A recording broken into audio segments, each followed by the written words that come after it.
ओम श्री साईनाथाय नमः। ओम श्री साईनाथाय नमः। ओम श्री साईनाथाय नमः। सभी साईं भक्तों को नमस्कार।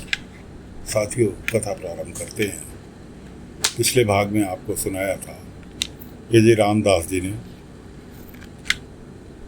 बाबा के गोद में सिर रखकर प्राण त्याग दिए और बाबा स्वस्थ हो गए। अब आगे चलते हैं।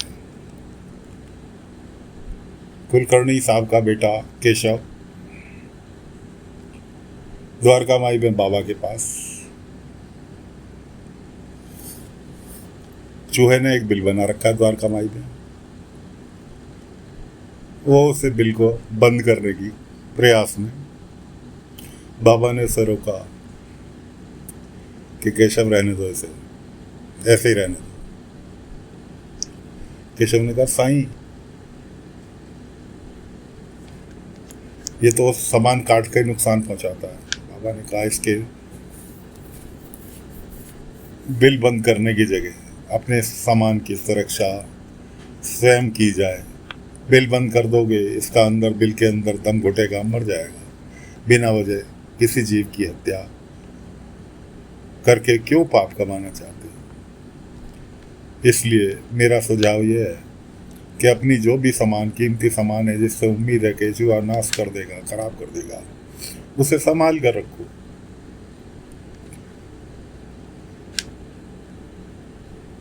थोड़ी ही देर में रमाकांत मास्टर जी एक बच्चे को लेकर आए। एक हीरे का व्यापारी बाबा के पास बैठा कि साईं अहमदनगर जा रहा हूं हीरा लेकर बेचने के लिए।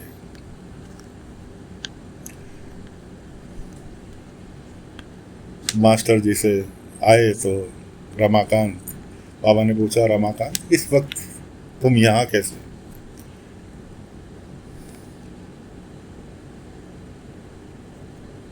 रमाकांत कहने लगे, साईं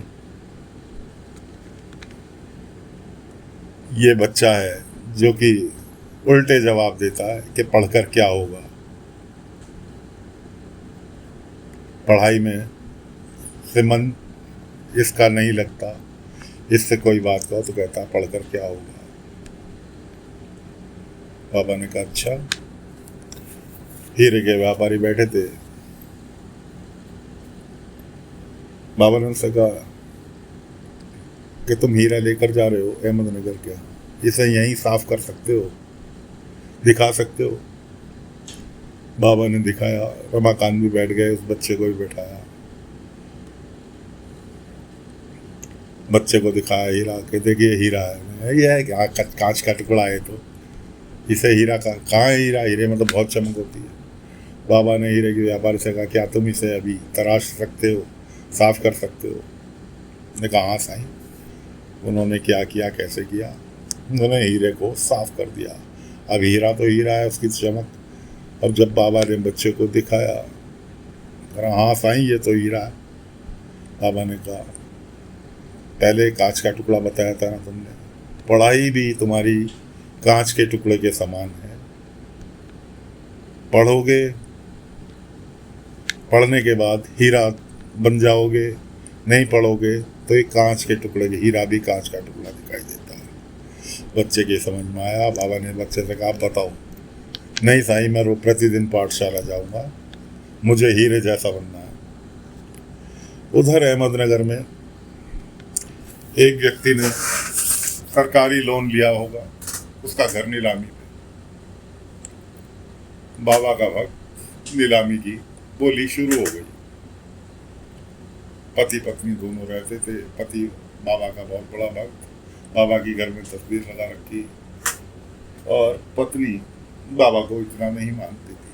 पति की भी केवल खाना बनाती थी। उधर घर के बाहर बोली चालू हो गई कि जो बोली तहसील वाले लगवा रहे थे, वो कहने लगे, भाई अपनी पत्नी को बाहर निकाल लो, क्योंकि अब बोली चालू हो चुकी है, अब घर में रहने का कोई मतलब नहीं। वो कहने लगा, ठीक है। वो पत्नी को अंदर लेने के लिए गया। पत्नी और पति की दोनों की लड़ाई होने लगी। क्यों होने लगी? मैं कहा, बहुत बड़े साईं भक्त बनते हो, बोलो साईं से बचाया हमारे घर को। नहीं नहीं तो आज मैं इस फोटो को यहाँ नहीं रहने दूंगी। मैं घर में रहूं नहीं रहूं, लेकिन इस फोटो को यहाँ नहीं रहने दूंगी। पति बेचारा क्या करे। मैं कहा सबरी रख। मैं कहा कैसी सबरी रखूं, घर की बोली लग रही है। साईं को अब भी नहीं नजर आ रहा। क्या जब वे बिल्कुल घर नीलाम हो जाएगा तब साईं आएंगे? इस तरह से वो बाबा को चैलेंज कर रही थी और बाबा इधर सुन रहे थे, द्वारका माई में बैठे थे। बाबा उठे, मुरमुरे होते ना, चावल के जो बनते हैं मुरमुरे, टोकरी में एक मुरमुरे लेकर आए, एक कपड़े की थैली निकाली, ऊपर वाले को याद करके बाबा ने और एक मुट्ठी मुरमुरे भर के उस थैली में डाले और थैली बाबा ने दीवार पर टांग दी।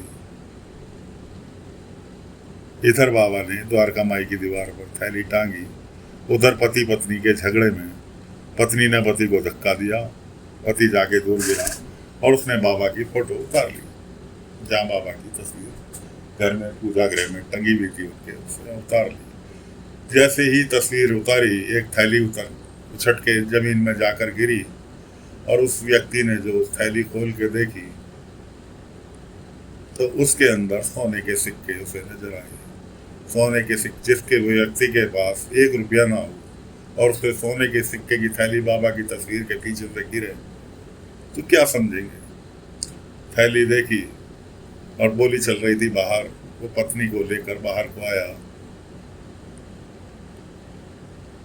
और बोली चल रही थी उस टाइम के हिसाब से 400 रुपये।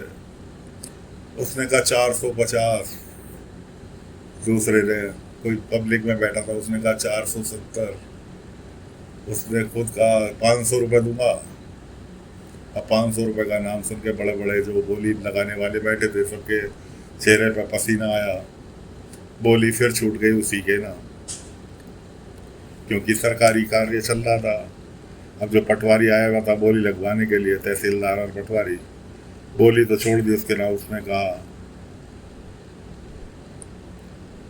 कि बोली तो तुम्हारे नाम छूट गई, अब तुरंत पैसा जमा कराओ। उसने थैली खोली और सोने के सिक्के निकाल के पटवारी के हाथ पर रख दिए। उसने कहा इसमें 500 रुपये की बोली छूटी है, आप इसमें से 520 रुपये भी ले सकते हैं और बाकी बचा हुआ धन इन्हें बेच के 520 रुपये लेके बाकी बचे हुए पैसे आप मुझे वापस कर देना। पटवारी ने उसे कागज सौंप दिए कि भाई बोली फिर इसी के नाम छूट गई, जिसका घर था उसी के नाम बोली छूट गई और ये कर्ज, सरकारी कर्जा मुक्त हो गया। पटवारी जी खुशी खुशी सोने के सिक्के लेके चले गए। अब तो पत्नी कहने लगी आज तुम जीत गए, तुम्हारे साईं जीत गए, मैं तो बेकार में ही। उसने कहा आज मैं नहीं जीता, आज तुम जीत गई। तुम्हारा साईं पर, आज तुम्हारे दिल में साईं के प्रति श्रद्धा उत्पन्न हो गई। मैं तो जानता ही था कि साईं किसी न किसी रूप में मेरी मदद करेंगे, लेकिन तुम्हें यकीन नहीं था। वो यकीन आज तुम्हारे दिल में भी स्थापित हो गया। तो साथियों, फिलहाल बाबा ने उनका घर बचा दिया, उनकी बोली जो घर नीलाम हो रहा था वो बचा दिया। हंसी खुशी पति पत्नी रहने लगे। इधर शिरडी में एक परिवार जिनकी बेटी पढ़ी लिखी, पढ़ने में 1 नंबर, उसके रिश्ते की देखने वाले आए।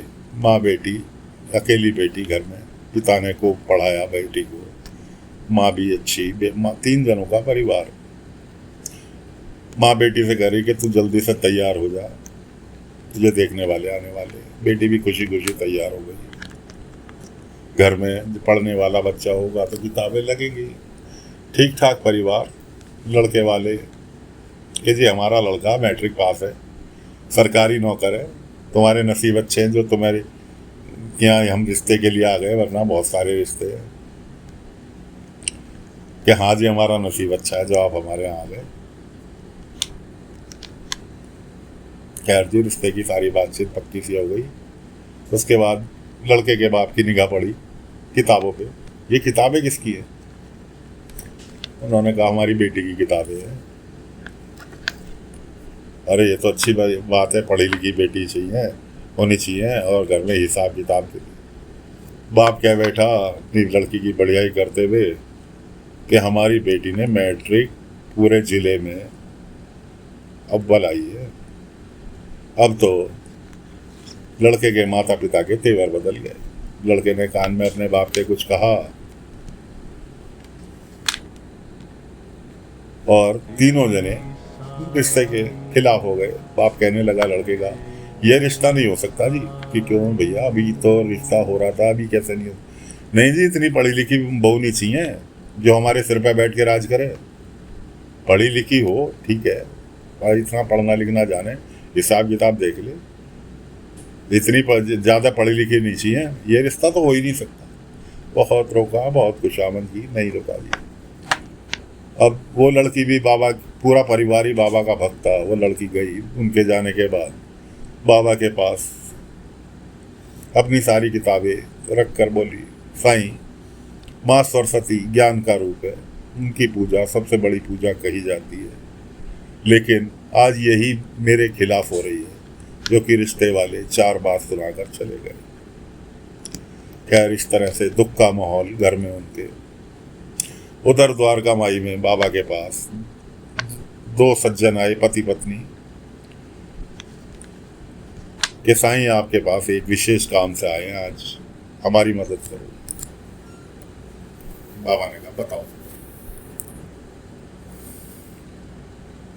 कि साईं, हमारे बेटे का रिश्ता नहीं होके दे रहा, पता नहीं कितनी जगह जा चुके, हर जगह से ना हो जाती है। कल फिर एक जगह एक रिश्ते के लिए यही गांव में जाना है, इसलिए आपका आशीर्वाद लेने के लिए आए हैं कि वहां रिश्ता पक्का हो जाए। बाबा ने कहा, रिश्ते तो ऊपर वाले के हाथ में है, कहाँ होना है, जहाँ होना है वहाँ होकर रहेगा, इसमें मैं क्या कर सकता हूँ? विधि का विधान है, ऊपर वाले ने जहाँ का लिख दिया वहीं होगा। व्यक्ति कहने लगा, साईं, जब ऊपर वाले ने लिख दिया कि जहाँ होगा वहीं होगा, बिना वजह में इधर उधर भटक रहे हैं, जब होना होगा हो जाएगा। बाबा ने कहा नहीं, जब होना होगा हो जाएगा नहीं, ये भी उस विधि के विधान का खेल है कि तुम लड़की देखने जाओगे, लड़की वाले लड़का देख के आएंगे, समाज में कुंडली देखी जाएगी, ये भी सब विधि के विधान में शामिल है। इसलिए अगर संजोग बनेगा तो कल का रिश्ता किसी के टाले से नहीं टलेगा। तो दोस्तों, उधर तो वो लड़के वाले रिश्ता ठुकरा कर, ज़्यादा पढ़ी लिखी लड़की होने के कारण रिश्ता ठुकरा कर चले गए। इधर ये दोनों पति पत्नी बाबा से प्रार्थना कर रहे हैं कि किसी भी तरह से हमारे लड़के का रिश्ता हो जाए। बाबा ने आशीर्वाद देकर उन्हें भेज दिया। अब किस तरह से रिश्ता पक्का होता है ये आपको सुनाएंगे अगले अंक में। फिलहाल कथा को यहीं विराम देते हैं। अगले अंक में आगे की कथा लेकर फिर हाजिर होंगे। तब तक के लिए आज्ञा दीजिए। ओम साई राम, ओम साई राम, ओम साई राम।